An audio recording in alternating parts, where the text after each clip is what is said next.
Assalamualaikum and salam sejahtera. For this week, we will learn about molecular kinetic energy and internal energy. Okay, first we look at learning outcome. At the end of this chapter, students should be able to first discuss translational kinetic energy of molecule with the equation of G/2kT and discuss the number of degree of freedom for monoatomic, diatomic and polyatomic. For learning outcome number 3, state the principle of equipartition of energy.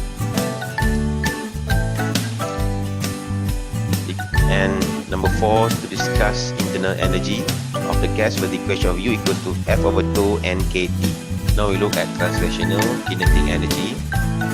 For a given temperature, all gas molecules, no matter what their mass, have the same average translational kinetic energy with the equation of 3/2kT. K is Boltzmann constant, R Rydberg constant, T is temperature, N number of molecule, and small n is number of mole. Or for n molecules, the equation will become 3/2 NkT or 3/2 nRT. Now we look at degree of freedom.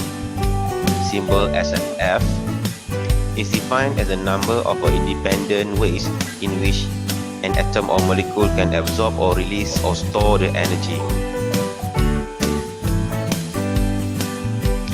The table below shows the degree of freedom for various of molecules. So as you can see there, we have monoatomic, diatomic and polyatomic, and the number of freedom for every molecules and also the average kinetic energy per molecule for each molecule. Next, we look at principle of equipartition of energy. This principle states that the mean kinetic energy of every degree of freedom of a molecule is half kT, with the equation of F/2kT mean kinetic energy per molecule and F/2RT for mean kinetic energy per mole. Next, we look at the internal energy. Symbol as U is can defined as a sum of total kinetic energy and total potential energy of gas molecule. Can be written as a U equals to F/2 NkT and U equals to F/2 nRT.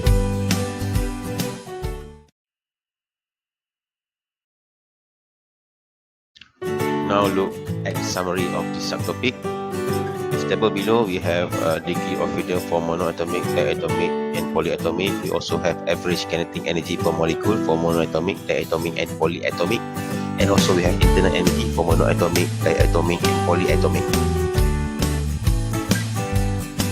That's all for this topic. Now let's answer the question together. We have two questions. Question number 1, the degree of freedom for polyatomic molecule is 2, 3, 5 or 6.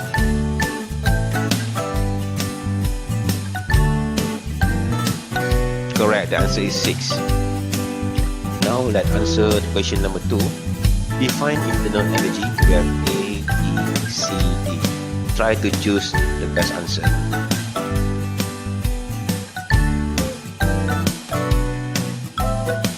Correct, the answer is A, sum of total kinetic energy and total potential energy of. Before we end this lecture, let's look at the new topic. This topic called thermodynamics. In this topic, we can split into 3 major subtopics. The first one, we have first law of thermodynamics. Second, we have thermodynamic process, and last one we have thermodynamics work. Let's look at learning outcome first. At the end of this chapter, students should be able to state the first law of thermodynamics with the equation of Q equals to delta U plus W.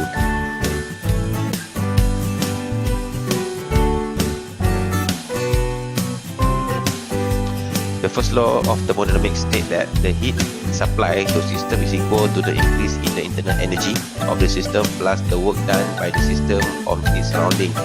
Equation is Q equals to delta U plus W, where Q is quantity of heat supply, W is work done, delta U change in internal energy.